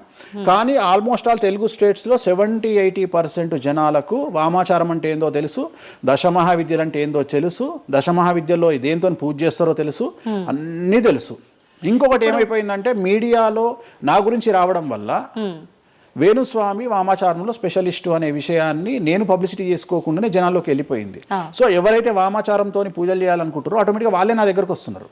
స్వామి, ఎందుకంటే ఇప్పుడు క్యాన్సర్కు పలానా దగ్గర మందిస్తారు అని నువ్వు నెగిటివ్గా ప్రమోట్ చేసావు అనుకో, జనాలు అక్కడికే పోతారు. అట్లనే వేణుస్వామి వామాచారంలో పూజలు చేస్తాడట, వామాచారం కావాల్సిన వాళ్ళు నా దగ్గరికే వస్తారు డైరెక్ట్. సో ఈజీగా నన్ను రూట్ చేసి ఈయన దగ్గరికి వెళ్ళండి అని చెప్పినట్టు అయిపోయింది. అందుకని నాకు ఫ్రీ పబ్లిసిటీ వల్ల ఇంకా నేను ఉన్నదానికంటే ఇంకొక 100% బిజీ అయినా. అంటే ఏమవుతుంది? ఎందుకంటే అమ్మవారు కదా డిసైడ్ చేసేది. నేనేమనుకుంటా అంటే అమ్మవారు డిసైడ్ చేస్తుంది, అమ్మవారే డిసైడ్ చేస్తుంది. ఇప్పుడు నేను ఏదైనా హిందూ మతానికి, హిందూ శాస్త్రానికి, వామాచార విధానానికి, తంత్ర మార్గానికి, అమ్మవార్లకు వ్యతిరేకంగా నేను ఏం చేసినా అమ్మవారు నన్ను సర్వనాశనం చేస్తుంది. ఒకవేళ నా జోలికి వస్తే అమ్మవారు చూసుకుంటుంది, వాళ్ళ సంగతి నాకు అనవసరం. ఇప్పుడు మీరు అన్నారు అంటే ఈ దశమహావిద్యల్లో అమ్మవార్లకి మద్యము ఇవన్నీ పంచమకారాలన్నీ కూడా కామన్, అది అందరికీ తెలిసిందే అని. మరి మీరొక్కరే ఎందుకు బల్లగుద్దినట్టు ఇది వాస్తవం అని చెప్తున్నారు? అందరూ చెప్పే విధానం ఏ రకంగా ఉంది అంటే మనలో ఉన్న ఈ చక్రాలని యాక్టివేట్ చేయడము, మద్యము అని అంటే మద్యం కాదు ఇంకేదో అని చెప్పి, మాంసము అంటే మాంసం కాదు అల్లంతో ఇంకేదో మిక్స్ చేస్తే వచ్చేదాన్ని మాంసంగా పలుకుతారు కానీ అది మాంసం కాదు, అంటే జీవిని చంపడం ఇదంతా కాదు. ఈ విధానం చాలా మంది చెప్పుకుంటారు వస్తున్నారు. ఏం చెప్తారు అట్లా? అంటే దక్షిణాచారంలో పూజలు చేసే వాళ్ళు వాళ్ళ దగ్గరికి భక్తులు రావాలి అంటే వాళ్ళు అదే చెప్తారు. ఓకే, నీకు దీనికి ఒక ఎగ్జాంపుల్ చెప్తా. 2 వీలర్ ఎప్పుడైనా వాడినావా నీ లైఫ్ లో? 2 వీలర్ వాడినవా? నేను అడుగుతున్నా తల్లి ప్రశ్న, నిన్నే అడుగుతున్నా. 2 వీలర్ ఎప్పుడైనా వాడినవా? నేను ఎప్పుడు డ్రైవ్ చేయలే. సో 2 వీలర్ వాడిన వాళ్ళకే తెలుస్తుంది ఈ విషయం, చాలా బాగా తెలుస్తుంది. 2 చక్రాల బండి వాడిన వాడు కార్పొరేటర్ దాంట్లో ఆ పెట్రోల్లో చెత్త వస్తుంది. చెత్త వచ్చినప్పుడు బండి స్టార్ట్ కాదు, స్టార్ట్ కాకపోతే మనం కొట్టి కొట్టి కొట్టి కొట్టి మెకానిక్ దగ్గర తీసుకుపోయి మెకానిక్ దగ్గర పెడతాం బండి. ఏ మెకానిక్ కూడా మన ముందు కిక్కు కొట్టాడు. బండి ఫస్ట్ మనం ఆపగానే వాడు చేసేది ఫస్ట్ అది ఇప్పుతాడు మొత్తం. ఎందుకంటే వాడికి తెలుసు ఒకవేళ పుసుక్కున స్టార్ట్ అయితే వీడు నాకు పైసలు ఇయ్యాడు. అందుకని ఏం చేస్తాడంటే దాన్ని కిక్కు కొట్టకుండా మొత్తం డప్పనిప్పి కార్పొరేటర్ క్లీన్ చేసి పైపు తీసి మొత్తం పెట్రోల్ ఇట్లా చూసి అంత పెట్టి చేసినాక ఒక కిక్కు కొట్టగానే కుయ్యి అని స్టార్ట్ అవుతుంది. 50 రూపాయలు ఇస్తారు అంటాడు. రైట్, అయిపోయింది.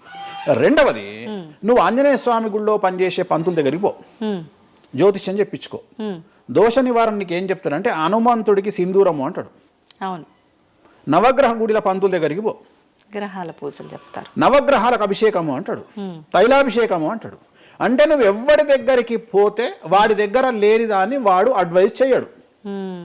లాజిక్ అర్థమైందా? వాడి దగ్గర లేని దానికి వాడు అడ్వైజ్ చేయడు. దశమహావిద్యల గురించి కానీ వామాచారం గురించి కానీ చేయగలిగిన తోపు తురుము సౌత్ ఇండియాలో వేణుస్వామి ఒక్కడే. బుద్ధి లేనివాడు ఎవడన్నా నువ్వు పోతే పండితుని దగ్గరికి పోతే నాకు చేత కాదండి, నేను ఎదవనండి, అక్కడ వేణుస్వామి గారు ఉన్నారండి అని ఎవడన్నా పంపిస్తాడా నిన్ను? పంపించరు. ఏమంటాడు అప్పుడు? అవన్నీ తప్పులు నేను చేసే కరెక్ట్ అంటాడు. అంతేగాని నా దగ్గరికి వీళ్ళందరూ దారి మళ్ళిస్తారా? పొండి వేణుస్వామి దగ్గరికి, పొండి వేణుస్వామి దగ్గరికి అని. అప్పుడు ఏం చెప్తాడు? పంచమకారాలు లేవు అంటాడు. అప్పుడు నేనేం చెప్తున్నా? వేణుస్వామి నిజాయితీ పరుడు కాడు, వేరే వాళ్ళు నిజాయితీ పరులు కారు. మీ చేతిలో ఆండ్రాయిడ్ ఫోనో ఐఫోనో ఉంది, గూగుల్లో కానీ చాట్ జీపీటీలో కానీ జెమినీలో కానీ వామాచారం అంటే ఏందో ఓపెన్ చేయండి, దశమహావిద్యలు అంటే ఏందో ఓపెన్ చేయండి, వామాచారంలో ఉండే పంచమకారాలు అంటే ఏంటో ఓపెన్ చేయండి. మీకు మీరే తెలుసుకోండి. ఈ సమాజంలో తెలుగు రాష్ట్రాల్లో ఉన్న దొంగలెవరో దొరలెవరో మీరే గుర్తుపట్టండి. ఎవరు అబద్ధాలు చెప్తున్నారో అనే విషయాన్ని తెలుసుకోండి. వేణుస్వామి దొంగ అయితే వేణుస్వామి దగ్గరికి రాకండి, వేణుస్వామి జ్యోతిషం చేత కాకపోతే రాకండి, వేణుస్వామి పంచమకారాలు తప్పు చెప్తే రాకండి. మీరు ఎవరిని అడగండి, మనుషుల మాట నమ్మకండి, దీన్ని నమ్మండి. నేను అందుకనే మనుషుల్లో మార్పులు ఉండొచ్చు, మనుషుల్లో భేదాభిప్రాయాలు ఉండొచ్చు, మనుషుల్లో ఈగోలు ఉండొచ్చు. దీంట్లో ఈగోలు లేవు, దీనికి ఈగో లేదు, దీనికి పొసెసివ్నెస్ లేదు, దీనికి ఈర్ష లేదు. మంచిగా ఓపెన్ చేయండి, వామాచారం అని కొట్టండి. వామాచారం అంటే ఏందో చూపిస్తుంది, పంచమకారాలు అంటే ఏందో చూపిస్తుంది, దశమహావిద్యలు అంటే ఏందో చూపిస్తుంది, కామాఖ్య దేవాలయం అంటే ఏందో చూపిస్తుంది. సో పంచమకారాల్లో ఏమేమి ఉంటాయో అదే చూపిస్తుంది. సో పంచమకారాలలో ఒక్కటి మాత్రమే గురుముత మాకు గురువు ఏం నేర్పించిండో అది మేము చేయాలి. మిగిలిన 4 మైథునం, మిగిలిన 4 ఫిజికల్గా పెట్టాల్సిందే. సాత్విక దేవతలు అంటే గణపతి, సరస్వతి, వెంకటేశ్వర స్వామి, చండి, వీళ్ళంతా సాత్విక దేవతలు. మేము దశమహావిద్యలకు వచ్చేటప్పటికి ఉగ్రదేవతలు. ఉగ్రదేవతలకు ఎప్పుడు కానీ డైరెక్ట్గా నువ్వు ఏమైతే సబ్జెక్ట్లో ఉన్నాయో అవి పెట్టాల్సిందే. సో ఉగ్రదేవత విషయంలో కాంప్రమైజ్ అనేది లేదు. ఉగ్రదేవతలకు నువ్వు ఖచ్చితంగా సాటిస్ఫై చేయాల్సిందే. నాకు అర్థం కాని విషయం ఏంటంటే తెలంగాణలో ఆషాఢ మాసంలో బోనాల విషయంలో జరిగే తంతునే నేను కొత్తగా చేస్తలేను, అదే తంతు నేను చేస్తున్నా. మీకు అక్కడ లేని సమస్య ఇక్కడ ఎందుకు వస్తుంది నాకు అర్థమైతలేదు. కానీ అక్కడ బలి అండ్ పానకం, కళ్ళు ఈ 2 సాకపోయటం మాత్రమే ఉన్నాయి. పంచమకారాలు ఏం లేవు కదా. మత్స్యం అంటే ఏంది? చేపతో ఏం కుంపలు మునిగినాయి. కానీ మీరు అన్నట్టుగా చూస్తే ఇక్కడ పంచమకారము, ఇక్కడ మాత్రం పంచమకారం కాదు కాబట్టి విమర్శిస్తున్నారేమో. అవునమ్మా, ఇప్పుడు ముద్ర అనేది అది ముద్ర తంతే కదా, క్రియనే కదా. తంత్ర మార్గంలో ముద్ర అనేది ఒక వ్యవస్థ. మత్స్యము అంటే చేపనే కదా. నువ్వు కొత్తగా పెట్టేది ఏముందాడా? మటను, మద్యము, మత్స్యము, ఇంకొకటి ఎక్కువ వస్తుంది నీకు, అంతే అంతే కదా నువ్వు పెట్టేది. కానీ అది కూడా ప్రాంతాన్ని బట్టి చేయాల్సిన విధానము. దాన్ని తీసుకొచ్చి ఇక్కడ మాట్లాడేది ఏంది, ఎందుకు మాట్లాడాలి అని అంటున్నారు కదా. సో ఇప్పుడు ఒక ప్రాంతానికే దేవత పరిమితం అయితే అట్లా అని కాదు, కొంతమంది ప్రాంతానికి పరిమితమై ఉంటారు, కొంతమంది గ్రామానికి పరిమితమై ఉంటారు, అలా ఉంటూ ఉంటారు కదా. మరి అక్కడ కామాఖ్య దగ్గరే చేయాలి, కామాఖ్య దగ్గరే మాట్లాడాలి, ఆ పూజలు తీసుకొచ్చి ఇక్కడ చేయడం ఎందుకు? ఇక్కడ నేనేం చేయలేదే అనే వాళ్ళు ఉన్నారు. అవునమ్మా, అదే చెప్తున్నా. వాళ్ళు ఎందుకు అంటున్నారు అంటే వాళ్ళకి పొట్టబోతుంది కదా, వాళ్ళ కూడు దగ్గర నోటి దగ్గర కూడిపోతుంది కదా, మస్తుగా మాట్లాడతారు. ఇది ఏమైతుంది? నేను ఒక లాజిక్ చెప్తా. ఇప్పుడు నీకు ఒక షాపు నడుస్తుంది, బుక్ స్టాల్ అంటే ఎదురుగా ఇంకో బుక్ స్టాల్ పెట్టినప్పుడు ఆటోమేటిక్గా వీటి దెబ్బతింటాడు. నేను ఒక కొత్త మార్గం ఎంచుకున్నా, ఈ కొత్త మార్గం ఎంచుకోవడానికి దమ్ము ధైర్యం కావాలి. నా వేలో నేను వెళ్తున్నా. నన్ను విమర్శించడానికి చాలా మంది వస్తారు. కారణం ఏంటి అంటే వేణుస్వామి ఒక్కడే, వేణుస్వామి ఒక్కడే. కానీ 99 మంది పాజిటివ్ దక్షిణాచారంలో వెళ్తే వేణుస్వామి ఒకడే వామాచారంలో వెళ్తున్నాడు. వీళ్ళకి నేను అందరికీ కాంపిటీటర్గా వీళ్ళు భావిస్తున్నారు. నేనేమంటున్నా అంటే సార్ నీకు నేను కాంపిటీటరే కాదు, ఎందుకంటే మీరందరూ సౌందర్య మన ఆమె పేరు ఇంకో సాయి ఏమో హీరోయిన్ పేరు ఏదో ఉంటుంది కదా, సాయి పల్లవి. సో మీరంతా సాయి పల్లవి సౌందర్య టైపు, నేను సన్నీ లియోన్ టైపు. నన్ను వదిలేయండి, నేను సన్నీ లియోన్ టైపు, నన్ను వదిలేయండి. నాకు మీకు కాంపిటీషన్ లేదు, నేను బికినీ మీద తిరుగుతా. నేను అన్ని వదిలేసుకున్నా, నా మొలదారం కూడా తీసి పక్కకు పెట్టిన. అంటే నాకు బట్టలు ఇప్పే అవకాశం మీకు ఇయ్యట్లా, మొత్తం ఇప్పేసుకున్నా నేను ఆల్రెడీ. మీరు ఇప్పుదామంటే ఏం లేవు నా దగ్గర చివరికి నా అండర్వేర్తో సహా నా మొలదారంతో సహా ఇప్పుకున్నా, ఇంకేం లేవు మీరు ఇప్పడానికి. సో మీ పని మీరు చేసుకోండి, మీరు సాత్విక దేవతలను ఆరాధించుకోండి, మీరు ఏం చేసుకోండి. వీళ్ళదంతా ఏ కాన్సెప్ట్ అంటే సువర్ణ పుష్పార్థం అక్షతాం సమర్పయామి అంటే సువర్ణ పుష్పం అనుకొని అక్షతలేనైనా మీరు అదే బ్యాచ్. మంద అనుకొని మటన్ అయినా, మాంసం అనుకొని మటన్ అయినా, మంద అనుకొని స్కాచ్ పోయినైనా నాది ఆ బ్యాచ్. నా బ్యాచ్ నాదే. నేను జెన్యూన్గా ఏం కావాలనో అమ్మవారికి అదే ఇస్తా.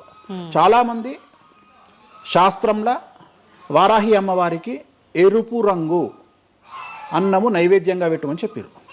ఇక మన మేధావులు ఇంత కుంకుమ తీసుకొని అన్నంలో కలిపి ఇక ఫీల్ అవుతుంటాడు, ఇక వాడికి రక్తం కలిపినట్టే ఇక తీసుకొచ్చి పెడతాడు. అంటే నువ్వు అమ్మవారిని పిచ్చిదాన్ని చేస్తావా? శాస్త్రం ఏం చెప్పింది, నువ్వేం చేస్తున్నావు అంటే చెక్ చేసుకోమని చెప్పి ఇవి చెప్ప చేత కాదు ఎవరికి. శాస్త్రం ఏం చెప్పింది, వారాహి అమ్మవారికి ఎరుపు రంగులో అన్నం పెట్టమని చెప్పింది. నువ్వేం చేస్తున్నావు, అమ్మవారిని మోసం చేసి కుంకుమతో అన్నం పెడుతున్నావు. ఆ కుంకుమ కూడా ఒరిజినల్ కాదు, డూప్లికేట్ కుంకుమ. సో అక్కడ ఏం పెట్టాలనో నాకు తెలుసు, నువ్వు వాటి పెడతలేవు. అమ్మవారు నిన్నెందుకు అనుగ్రహిస్తుంది? అమ్మవారిని నిన్ను ఎందుకు అనుగ్రహించాలి అంటే నువ్వు అమ్మవారిని మోసం చేసే మొనగానివి కదా, మోనార్కు కదా నువ్వు. నేను మోసం చేయ అమ్మవారిని. రెండవది, నన్ను నమ్మితే నా దగ్గరికి రమ్మంటున్నా. నా మాట వినకండి, వాళ్ళ మాటనే వినండి, ఈ శుద్ధపూసల మాటనే వినండి, నా మాట వినకండి. ఫస్ట్ మీరు నన్ను మెచ్చుకున్న వీడియో దయచేసి చూడకండి. నన్ను యాంకర్లు బట్టలిప్పాలి అని ప్రయత్నం చేసిన వీడియోలు చూడండి. నన్ను చాలా వరకు అంటే ఈయన ఏదో దొరకబట్టి విని ఆ ఉన్న లాస్ట్కు నా ముల్లారం కూడా ఇప్పేసిన, ఇంకేమైనా ఉన్నాయేమో బాడీలో గుంజుదామో అని ప్రయత్నం చేసే యాంకర్ల వీడియోలు చూడండి. నా గురించి నెగిటివ్ పెట్టిన వీడియోలో చూడండి. మీకు నా మీద చివరిగా నమ్మకం కలిగి ఈయన దగ్గర విషయం ఉందంటే రండి, లేకుంటే రాకండి. ఇంకొక విషయం అంటే మీరు ఇంత ధైర్యంగా దర్జాగా ఒక సవాల్ విసిరినట్టుగా మాట్లాడుతున్నారు వీడియోలో మాట్లాడినప్పుడు. మరి మీరు చెప్పినవన్నీ అంటే వేణుస్వామి చెప్పినవన్నీ వాస్తవాలైతే, శాస్త్రంలో ఉంది నేను చూపిస్తానే అతనైతే, ఎంతసేపు ఉన్నా ఆయన పర్సనల్ వీడియోలో చెప్పడము, వేరే యాంకర్ల దగ్గర చెప్పడం తప్ప డిబేట్లకు ఎందుకు రారు, వచ్చి మాతో వాదించవచ్చు కదా, ప్రూవ్ చేయొచ్చు కదా అని చాలా మంది. మీరు రెడీనా? డిబేట్లకు రాను. ఎందుకని? కానీ మనం అగ్రిమెంట్ పేపర్లు రాసుకుందాం. నీ ద్వారా చెప్తున్నా నువ్వు కామాఖ్యకు నేను తీసుకుపోతా. నేను చెప్పిన దాంట్లో కామాఖ్యలో ఏది జరగకపోయినా నా దుకాణం పని చేసుకుంటా. నా ప్రాపర్టీ మొత్తం రాసి చేసి నేను నా ఫ్యామిలీతో సహా దేశం వదిలిపెట్టి వెళ్ళిపోతా, లేదు స్టేట్ వదిలిపెట్టి వెళ్ళిపోతా. అన్ని వాస్తవం అని మీరు ప్రూవ్ చేస్తారు.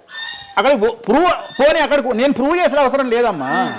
నీకే ₹1,00,000 ఇస్తా, పోయి చూసుకుంటా రాదు కెమెరాలో. ఓకే, ఎందుకు దీనికి ఎందుకు డిబేట్ ఎందుకు? నువ్వే పోయిరా, నీకు నేను డబ్బులు ఇస్తా, ₹1,00,000 ఇస్తా, పోయిరా. ఓకే, పోయేసి అక్కడ ఏమేమి జరుగుతుంది, ఏమేమి పూజలు చేస్తారో నువ్వే చెప్పు. ఇప్పుడు కామాఖ్యలో కూడా అమ్మవారి గర్భగుడి లోపల దాకా ఈ పంచమకార వ్యవహారం కానివ్వండి, బలి సాంప్రదాయం, ఆ బలికి సంబంధించిన విధానం కానీ లోపలికి లేదు, అది కూడా ఏదున్నా మెయిన్ గుమ్మం బయటే అని అంటున్నారు. అది సో ఇది అంతా నీకు ఎప్పుడు రైట్స్ వస్తాయి అంటే చూసినప్పుడు మాట్లాడడానికి వస్తాయి. నువ్వు ఎవరో చెప్పిన దాన్ని నన్ను కార్నర్ చేయడానికి అడిగితే పనికిరావు. నేను అనే పాయింట్ ఏంటంటే ఇవన్నీ షో చేయడానికి పని చేయనటువంటి వ్యవస్థ. అంటే ఇవన్నీ నేను వీడియో రూపంలో మీ ముందుకు తీసుకురాలనేటువంటి వ్యవస్థ. సో దీనికోసము నువ్వు వాళ్ళ కోణంలో నన్ను ప్రశ్న అడిగినావు అనుకో, నేనేమంటున్నా అంటే నా కోణంలో అడిగిపిస్తా, వచ్చి చూడు. నా కోణంలో నువ్వు ఎప్పుడు అడుగుతావు? నాతో పాటు వచ్చినప్పుడు అడుగుతావు. నువ్వు నాతో పాటు చూడకపోతే నువ్వెట్లా అడుగుతావు? అట్లనంట ఇట్లనంట. ఇప్పుడు నార్త్ ఇండియా వాడు ఉన్నాడు, నేపాల్లో ఉంటాడు, వానికి వెంకటేశ్వర స్వామి విగ్రహం ఏందో తెలియదు. సపోజ్ వానికి ఎవరో చెప్పిండు ఎల్లిగాడు వెంకటేశ్వర స్వామి కాదు అమ్మవారు ఉన్నదని, వాడు కూడా నువ్వు అడిగినట్టే అక్కడ లోకల్ యాంకర్ అడుగుతుంది, ఆడ వెంకటేశ్వర స్వామి కాదట అమ్మవారు ఉన్నదట కదా అంటాడు. నువ్వు చూస్తే చెప్తావు, అరే పిచ్చినాయాలా, అరే ఎదవనాయాలా, ఆడున్నది వెంకటేశ్వర స్వామిరా, దేవుడు రా అని చెప్తావు. ఆ, అవునా? అవును. నువ్వు ఆ కామాఖ్యమ్మ వాడిని చూస్తానని ఇట్లా అడగకపోతుంటే నువ్వేం అడుగుతుంటే నీ వర్షన్ మారుతున్నావు. వేణుస్వామి గారు మిమ్మల్ని ఎందుకు టార్గెట్ చేస్తున్నారండి ఈ ఎదవలు అని అడిగే విధానం మారుతుంది. నువ్వు చూడకపోతే నీకు ఎక్కడ అడుగుతావు. నీ ఆలోచన విధానం ఏంటంటే ఈయన ఏమన్నా ఇరుకున పెడదామా అనే ఆలోచనే తప్ప, అరే ఈయన నేను చూడలేదు కదా, నాకు రైట్సే లేవే అని నువ్వు అనుకుంటలేవు. నీకు రైట్స్ ఎక్కడ ఉన్నాయమ్మా అడగడానికి? నన్ను అడగడానికి నీకు రైట్సే లేవు. అంటే మీరు అన్నట్టు నేను అక్కడికి వచ్చి చూస్తే అక్కడ జరిగేది చూస్తా, అది మాత్రం శాస్త్ర ప్రకారంగా జరుగుతుందో లేదో నేను చూడలేను కదా. అంటే దీన్ని బట్టి ఉద్దేశం ఏంటి అంటే, ఒక దేవాలయంలో కూడా శాస్త్ర ప్రామాణికంగా జరగదు. కామాఖ్యలో తెలుగు వాళ్ళు మాట్లాడుకునే పండితులు మాట్లాడుకునేవే నిజాలు. ఇప్పుడు నువ్వు అనేది అదే కదా. అంటే అది ప్రాంతీయం ప్రకారంగా జరుగుతుంది. అది మరి ఏదైనా ప్రాంతీయమే జరుగుతుందమ్మా, ఏదైనా ప్రాంతీయమే జరుగుతుంది, ఏదైనా ప్రాంతీయమే జరుగుతుంది. గోవాల కసినో ఆడితే తప్పు లేదు, తెలంగాణలో కసినో ఆడితే తప్పు. దాన్నే దేశకాలమాన పరిస్థితులు అంటారు. తిరుపతి వెంకటేశ్వర స్వామికి తిరుపావడ సేవ చేస్తారు, మరి ఎదుగో లోకల్ టెంపుల్ ఎందుకు తిరుపావడ సేవ చేస్తలేరు? తిరుపతి వెంకటేశ్వర స్వామి వారికి పునుగుపిల్లి తైలం పెడతారు, మరి అట్లనే ఇప్పుడు రేపటి నుండి రామాలయంలో పునుగుపిల్లి తైలం పెట్టి నువ్వు వచ్చి నువ్వు స్టార్ట్ చేయమ్మా. మన తెలుగు రాష్ట్రాలలో నువ్వు ప్రాంతీయత గురించి మాట్లాడుతున్నావు కదా. అంటే ఒక్కొక్క దానికి ఒక్కొక్క కట్టుబాట్లు ఉంటాయి. అవునమ్మా, నీకు కావాల్సింది అల్టిమేట్ గా ఏంది? నీకు డబ్బు కావాలి, నువ్వు కోరుకున్న కోరికలు తీరాలి, అంతే కదా. నువ్వు కోరుకున్న కోరికలు తీరాలి. ఎంతమంది ఎకనామికల్ అఫెన్స్ చేస్తలేరు భారతదేశంలో? టీచర్ దగ్గర నుండి మొదలుకుంటే ప్రతి ఒక్క నువ్వు ₹1,00,000 లోన్ తీసుకొని కట్టకపోతే నీ ఇంటి ముందరకు వస్తారు. 20,000 కోట్లు తీసుకున్నాడు దొబ్బేస్తామని సంఖ కూడా ఎవడు పట్టుకోడు. ఇవి కదా మనం మాట్లాడుకోవాలి. ఇవి చేతగావు. వేణుస్వామి కామాఖ్య నుండి అమ్మవారిని తెచ్చి హైదరాబాద్లో పెట్టిండు అంటే నేను అనే పాయింట్ ఏంటంటే ఇదే చెప్తున్నా. ఇప్పుడు విమర్శించడానికి బట్టలిప్పడానికి చేసే ప్రయత్నము, నువ్వు సబ్జెక్ట్ గురించి ఆలోచించి వామాచారం అంటే ఏంది, దీనివల్ల లాభం ఏంది, ఇది కదా అడగాల్సిన ప్రశ్నలు. కానీ ఏం చేస్తున్నావు? నీ దగ్గరకు వచ్చే వరకు సాధ్యమైనంత వరకు అసలు కామాఖ్యలో ఇష్టమే లేదట కదా. ఒకవేళ నిన్ను నిరూపిద్దామని నేను విశ్వ ప్రయత్నం చేస్తే చివరికి నువ్వేం మాట్లాడతావు? అది అక్కడ లోకల్ అట కదా. అవును లోకలే, అది లోకలే. ప్రతి ప్రాంతానికి ఆచారం ఉంటుంది. మరి సంక్రాంతి అనే పండుగ ఆంధ్ర వారిది కదా, తెలంగాణలో లేదు కదా. మరి తెలంగాణ రేపటి నుండి వేస్తే జనవరిలో తోలు తీద్దాం ఒకనొకంది చెప్పు, మరి చేద్దాం. పతంగులు ఎగిరేసుడు తెలంగాణ ప్రాంతం కదా, ఆంధ్రాలో కూడా నేస్తే తందాం ఈసారి చెప్పు, మరి నువ్వే చెప్పు. ఎందుకు బ్రిటిష్ వాళ్ళు అలవాటు చేసిన న్యూ ఇయర్ ని మనం జరుపుకోవట్లేదా? అంటే నీకు నచ్చిందేమో. నేను అదే చెప్తున్నా, మీరు చేస్తే సంసారం, వేణుస్వామి చేస్తే వ్యభిచారం. అంటే అర్థమైంది ఏంటంటే యాంకరింగ్. ఇప్పుడు ఇంటర్వ్యూ మనం మాట్లాడుకుంటే సంవత్సరం గురించి మాట్లాడదామంటే నీకు అల్టిమేట్గా కాంట్రవర్సీ కావాలి. ఎందుకంటే జనాలు కాంట్రవర్సీ తన్నుకొని వస్తే ఎంజాయ్ చేస్తారు. ప్రశాంతంగా కూర్చొని ఓం నమో వెంకటేశాయ, వెంకటేశ్వరం కొబ్బరికాయ కొడతాడు, వెంకటేశ్వరం నామాలు ఉంటాయి అంటే ఎవరు చూడాడు. ఇట్లా మనం ఇద్దరం పెంట పెట్టుకున్నాం అనుకో, కింద నన్ను వచ్చిండ్రు ఆ దున్నపోతు అని ఒక కామెంట్ పెట్టి ఎంజాయ్ చేస్తాడు. సో ఇవన్నీ చూసి చూసి చూసి చూసి చూసి వెక్స్ అయిపోయినా. నేను ఒకటే నమ్ముతా, ఒక మనిషి విమర్శించంగానే ఆ మనిషి లైఫ్ నాశనం అయితే ఆ మనిషి బ్రతికి వేస్ట్. ఒక మనిషి కొట్టగలిగితే ఆ మనిషి లైఫ్ వేస్ట్. మీరు ఏం కొట్టుకుంటారో, ఏం విమర్శ చేసుకుంటారో మీ ఊహకే వదిలేస్తున్నా. వేణుస్వామి అన్టచబుల్. వేణుస్వామి చాలా కష్టపడి స్థాయికి వచ్చిండు. సో వేణుస్వామి చెప్పేవేవి అబద్ధాలు కాదు. ఇంత పెద్ద స్టేట్మెంట్ ఇస్తున్నా. వేణుస్వామి తప్పు చేస్తే వేణుస్వామిని అమ్మవార్లు సర్వనాశనం చేస్తారు, 1000 ముక్కలు చేస్తారు. వేణుస్వామి సర్వనాశనం అయిపోతాడు. నా జోలికి ఎవడొచ్చినా వాని సంగతి అమ్మవారు చూసుకుంటుంది. ఇంతకంటే బిగ్గెస్ట్ స్టేట్మెంట్ ఎవడు ఇయ్యాడు ప్రపంచంలో, నేను ఇస్తున్నా. సో నేను ఇక్కడున్న తొప్పాసగాళ్ళతో డిబేట్ పెట్టాల్సిన అవసరం నాకు లేదు. నీకు దమ్ముంటే నువ్వు తీసుకురా, ఎవరిని తీసుకొస్తావో నేను డబ్బులు పెట్టుకుంటా, కామాఖ్య తీసుకుపోతా, చూపిస్తా. మళ్ళీ మొత్తం చూపించిన తర్వాత నేను నోట్ల నుంచి ఇది లోకల్ ఇది లోకల్. రాత్రి పెళ్లిలు ఏదైతాయి ఆంధ్రాలో అవుతాయి, తెలంగాణలో ఏ పెళ్లిలు అవుతాయి 11 గంటలకు అవుతాయి. మరి ఇప్పటి నుండి తెలంగాణలో ఎవడన్నా రాత్రి పూట పెళ్లి చేసుకుని తన్నాలే పట్టుకొని. ఇంత పెద్ద గ్లోబలైజేషన్ అయ్యింది. చివరికి బాలయ్య బాబు సినిమాలకు కూడా పరదాలు కాలుస్తున్నాం అమెరికాలో, పవన్ కళ్యాణ్ సినిమాలకు కూడా పరదాలు కాలుస్తున్నాం అమెరికాలో. దీంట్లో రానటువంటి పట్టింపు ఓన్లీ వేణుస్వామి కామాఖ్య దగ్గరికి పోయినప్పుడే వస్తుంది అంటే కావాలని చేస్తున్న వ్యవహారం ఇదంతా వాళ్ళ ఇష్టం. ఇప్పుడు కాసేపు ఇవన్నీ పక్కన పెడితే కామాఖ్య, ఈ జాతకాలు ఇవన్నీ ఇప్పటి వరకు కూడా రకరకాల విపత్తులు అయితే మనం చూసాం. గత ఉగాది మన కొత్త సంవత్సరం నుంచి కూడా ఇప్పటి వరకు చాలా విపత్తులు చూసినాం. అంటే పంచభూతాల్లో ఒక్కొక్కటి ఒక్కొక్క ప్రళయంగా, అగ్ని ద్వారా కావచ్చు, గాలి ద్వారా కావచ్చు, రకరకాలుగా. ఇప్పుడు ఈ గ్రహాల మార్పుల వల్ల ఏవో రాబోతున్నాయని, మొన్న రీసెంట్గా బ్రహ్మంగారి ఇల్లు కూలింది అని, అంటే ఎక్కడ ఏ మూలన ఏం జరిగినా కూడా దాన్ని ప్రతి ఒక్కదానికి లింక్ చేసి దానివల్ల ఏదో దుష్ప్రభావాలు రాబోతున్నాయి, దీనివల్ల ఇబ్బందులు పడబోతున్నారని చెప్పి చెప్తున్నారు.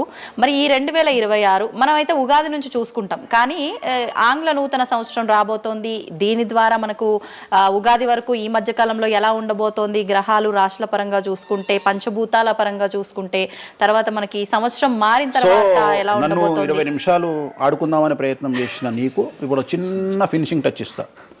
అసలు నువ్వు జనవరి 1కు ముందు నా దగ్గరికి ఇంటర్వ్యూకి ఎందుకు వచ్చినావు? ఎందుకు రావు? ఉగాది కదా నువ్వు రావాలి. ఉగాదిది సపరేట్, అప్పుడు కొత్త పంచాంగం దృష్ట్యా ఇది సపరేట్. క్వశ్చన్ లేదు. ఎందుకని? తప్పు. దీనికి ఆన్సర్ చెప్పినాకనే ముందరకు పోవాలి మనం. ఉగాది 2026 మార్చి 19 నాడు శ్రీ పరాభవన సంవత్సరం వస్తుంది. దానికి కదా మనం పంచాంగం తీసుకోవాలి. నేను ఎందుకు ముందుగా వచ్చానంటే నేను దానికి ఆన్సర్ చెప్తా. మీరు ఎట్లాగో బిజీ పూజల్లో, మళ్ళీ నాకు అవకాశం దొరుకుతుందో లేదో తెలియదు. కాదు కాంపిటీషన్ జీవితములో నిన్ను నువ్వు నిలబెట్టుకోవడానికి కొత్తదనాన్ని ఎంచుకొని నిన్ను నమ్ముకున్నటువంటి ఓనర్కు నీ పూర్తి కర్త కర్మ క్రియ నీ రిజల్ట్ను ఇవ్వడానికి నువ్వు చేస్తున్నటువంటి ఒక ప్రయత్నం, నిన్ను నువ్వు జనాల్లో కొత్తగా ప్రొజెక్ట్ చేసుకోవడానికి చేస్తున్నటువంటి ప్రయత్నం. అదే ప్రయత్నం వేణుస్వామి చేసిండు కామాఖ్య విషయంలో. అమ్మా ఇట్లొచ్చారా? అర్థమైందా? కాబట్టి జనాల్లో కొత్తదానంలో కొత్తగా వస్తే నువ్వు గదే యాంకరింగ్ నేర్చుకున్నావు, గాయన గదే అడ్వకేట్ చదువుకుండు, గా టీవీ ఛానల్ గదే చేసింది. మరి గా టీవీ ఛానల్ ఏమో ప్రైమ్ టైం స్లాట్ 2 లక్షలు ఎట్లా పోతుంది, పనికి వాళ్ళ చిన్న ఛానల్ 2000 ఎందుకు పోతుంది అంటే వాళ్ళు కష్టపడడానికి, వాళ్ళు చేసిన స్టింగ్ ఆపరేషన్లు కావచ్చు, వాళ్ళు జీవితాన్ని నాశనం చేసిన విధానం కావచ్చు, వాళ్ళకి ఆ పేరు వచ్చింది. సో అట్లనే వేణుస్వామి కష్టపడి ఈ స్థాయికి రావడానికి వేణుస్వామికి అంటూ ఒక బ్రాండ్ ఉన్నది. సో రెండవది, ఇదే సంవత్సరం ఇదే ఛానల్లో 2025 శివ అనే ఒక యాంకర్ కు నేను ఇంటర్వ్యూ ఇచ్చిన. అందులో చాలా విషయాలు చెప్పిన. ఏమేం చెప్పిన? ఈ సంవత్సరము రైలు ప్రమాదాలు ఎక్కువ అని చెప్పిన, విమాన ప్రమాదాలు ఎక్కువ అని చెప్పిన. చెప్పంగా వెనకకించి వచ్చి వీనికి పని పాట లేదు, వీడు పొద్దుగాలు లేస్తే ఇటువే మాట్లాడతాడు అని తిట్టిరు నన్ను. మరి అయినప్పుడు ఒకడన్నా పెట్టడేంద్రా?